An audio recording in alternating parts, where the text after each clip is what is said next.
Ողջույն։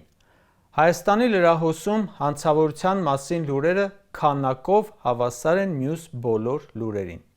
Միայն վերջին շաբաթում բազմաթիվ կրակոցներ, դանակահարություններ, սպանություններ, ծեծկռտուքներ։ 3 լուր վերջին օրերից։ Երևանի Մուրացան փողոցում կրակոցներ են հնչել, նռնակ են նետել, 20-ամյա մի երիտասարդ զոհվել է, 15-ամյա պատանին հրազենային վնասվածքով տեղափոխվել է հիվանդանոց։ Դեպքի վայրում հայտնաբերվել են կրակված պարկուճներ, առնանման հետքեր, վնասված ավտոմեքենաներ։ Դրանից առաջ Լոռու մարզի Ստեփանավան քաղաքի հիվանդանոց է տեղափոխվել 30-ամյա քաղաքացի հրազենային վնասվածքով։ Դրանից առաջ Երևանի Վաղարշյան փողոցի շենքերից մեկի բակում միջադեպ է տեղի ունեցել, որի ժամանակ հնչել են կրակոցներ, կան վիրավորներ։ Դեպքի վայրում հայտնաբերվել են կրակված պարկուճներ, վնասված ավտոմեքենաներ, կացնի պոչ։ Սա մեր երկրի ամենօրյա լրահոսն է։ Քանի ծնողի արդեն տղա երեխային արգելել երեկոյան 8-ից հետո տանից դուրս գալ։ Վտանգավոր է։ Այս կրակոցների պատճառը հաստատ Սևլիճը ազատագրելու բանավեճը չէ, ոչ էլ Արցախը հետ բերելը։ Կարդում ես ինչի համար են կոտորում, հիվանդանոց ու գերեզման հասցնում, զարմանում ես։ Օրինակ շան հաչալու պատճառով,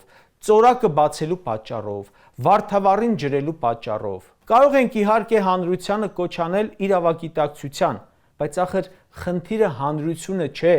խնդիրը պատասխանատու պաշտոնյաներն են, կարգ ու կանոնի բացակայությունը նրանց կողմից։ Այն օրն է ասում, որ երբ մեր երկրի իշխանությունը կանոններից դուրս է, անում է ինչ ուզում է, խախտվում են այդ կանոնները բոլորի համար։ Մեր երկրում իշխանության է մարդ, որն ատելության մեծագույն քարոզիչն է։ Նրա բառապաշարը, հիստերիկ ելույթները ատելություն են սփռում ամենուր։ Դա ապականում է անգամ ամենախաղաղ միջավայրը։ Հասարակության ամենակարևոր պահանջմունքներից մեկը ֆիզիկական անվտանգությունը լրջագույն սպառնալիքի տակ է։ Մարդասպանությունը, ծեծկռտուքները հանրային բանուկ հատվածներում են, բազմահարկ շենքերի բակում են, անգամ դպրոց մանկապարտեզների մոտ են։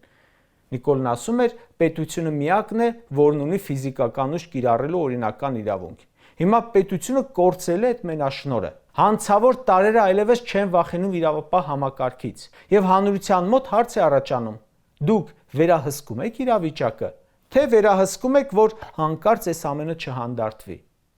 Հարևաններից մեկն ասում է, թող իրար ուտեն մինչև մաքրվի։ Չի մաքրվի, ասում եմ։ Սա հանցավորություն ստեղծող, կրիմինալ դարձնող կառավարություն է։ Առաջ ասում են, այսինչ տեղը, այսինչ դեպքն է եղել։ Հիմա ամեն մեկը իր բակում ունի նման օրինակ։ Մեր երկրում ատելության անսահման դոզա կա։ Երբ երկրի ոչ բարով ղեկավարն է սպառնում սպանել, նրանից ուղղակի թույն ու մաղձ է հոսում, այդ ատելությունը մտնում է եթերներ, սոցցանցեր, լրահոս, ուրեմն չի կարող չներգրավել հանրությանը։ Երբ երկրի ղեկավարը ամբիոնից բռնություն է քարոզում, հայհոյում, սպառնում, դա ազդանշան է դառնում փողոցի համար։ Եթե իրեն կարելի է, ինձ էլ է կարելի։ Երևանում ռազմորկաների ժամանակ նռնակ են նետում։ Հասկանում եք, պատկերացնում ենք, թե ինչ է դարձել մեր երկիրը։ Ու այդ իրավիճակի ողբերգականությունը ընդգծում է երկրի ղեկավարության պահվածքը։ Փառատոններ, քեֆ-ուրախություն, երկիրը սարքել են հանցավորությունից գլուխ չբացող Սիցիլիա ու ինքնամոռաց քեֆ-ուրախություն են անում։ Ցուցադրում են իրենց հանգիստ կյանքը։ Ներքին գործերի նախարար աշխատող այդ տիկինը, որ պետք է վաղուց արդեն 25 անգամ հրաժարական տված լիներ, ինչ որ կարմիր պասպորտ է գովազդում, թե սա Հայաստանի Հանրապետության կենսաչափական անձնագիրն է, աշխարհի ամենաանվտանգ փաստաթուղթը։ Ինչով է անվտանգ, կասեք, որ դա մոտդ է լինում, չեն կրակում։ Այս ընթացքում քանի հոգի փողոցներում զոհվեց, որ պետք է այդ անձնագրից ստանար։ Այն մարդուն, որ վաղը պետք է այդ աշխարհի ամենաանվտանգ կենսաչափական անձնագիրից տայիք, 3 գյուլել են։ Այս ամենը կհասկանայի, եթե չունենայինք ներքին գործերի նախարար, գլխավոր դատախազ, վարչապետ, բայց ունենք, ու ամեն մեկը ամսական ստանում է միլիոնների աշխատավարձ, հավելավճար, պարգևավճար, մենակ մեկ ամսում մինչև 9 միլիոն պարգևավճար են ստացել։ Սրա համար, նրա համար, որ ոչինչ չկանխեն։ Պետության ղեկավարներից ակնկալում է, որ ոչ միայն արձագանքեն արդեն տեղի ունեցած ողբերգություններին, այլև ստեղծեն այնպիսի միջավայր, որտեղ նման դեպքերը հնարավորինս կանխվեն։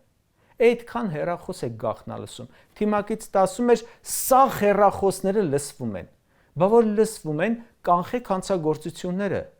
Զապիսը զապիսի վրա հրապարակում էին ընտրությունների ժամանակ, իբր ընտրակաշարք են տվել, կտրում, կպցնում, ձայնագրություն էին ստեղծում։ Մի օր չլսեցինք, հանցագործություն կանխեիք այդ զապիսներով։ Կարդում ենք լուրը, որ վիճել են, հետո բաժանվել են, գնացել են, անձնակազմ են հավաքել, եկել ծեծկրտուկ սպանոցի վիրավորներ կան։ Հեռախոսով զանգել հավաքվել են, չէ, բանդայի անդամներին։ Դուք էլ հեռախոսները լսում եք, ինչ եք կանխել։ Թե ասել եք, չէ, սա ընտրական թեմա չէ, քաղաքական թեմա չէ, ոչինչ, թող իրար ուտեն։ Տեսել եք կադրերը, երբ մարդամեկը այս ամենի հեղինակը որևէ մարզ է գնում։ Ամբողջ ոստիկանությունը զբաղված է տարածքը ազատելով ու դրան սպասարկելով։ Երբ ոչ միտեղ չի գնում, մեկ է ամբողջ ոստիկանությունը զբաղված է միայն դրան դայակություն անելով։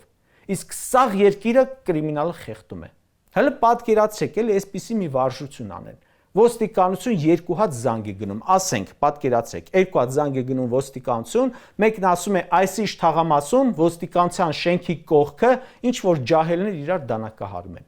Մյուսն էլ զանգում ասում է նույն թաղում ինչ որ մեկը պլանավորում է մի տարուց Նիկոլի դեմ ինչ որ գործողություն անի։ Ինչ եք կարծում, ոստիկանությունը որ դեպքի վայր կհասնի ու երբ կհասնի։ Այսքան կրակոց, սպանություն, վայրենություն։ Տեսել եք մեկին Ծառուկյանի պես օրինակ պոլին պարկեցնեն։ Չէ, որովհետև այդ փողոցային հանցագործները քո, այսինքն հանրության թշնամին են։ Դրանք Նիկոլին վտանգ չեն ներկայացնում, դրա համար էլ չեն պարկացնում այդպես։ Պարկեցնում են նրանց, ում Նիկոլն է համարում թշնամի։ Նիկոլի թշնամիներին այսինքն։ Կարճ ասած, պետության առաջին պարտականությունը մարդու կյանքի պաշտպանությունն է։ Ամենավտանգավորը ոչ միայն այս կրակոցներն են, այլև դրանց սովորելը, որ մեզ համար դառնան սովորական, արդեն այդ ճանապարհն ենք բռնել։ Փողոցային կռիվների պատճառով մահերը սովորական են դառնում։ Ասում է սահմանին մարդ չի զոհվում, իսկ երկրի ներսում այս իրավիճակը Ժորժան չի հարթվելու, քանի որ մեր երկրում իշխանության է մարդ, որը ինքը ատելության կծիկ է, թույնով լի պարկ, այս հանցավորության ոգեշնչման աղբյուրը։ Դրա համար էլ մենք միշտ պատրաստվում ենք էլ ավելի վատին, քանի ինքը իշխանության է։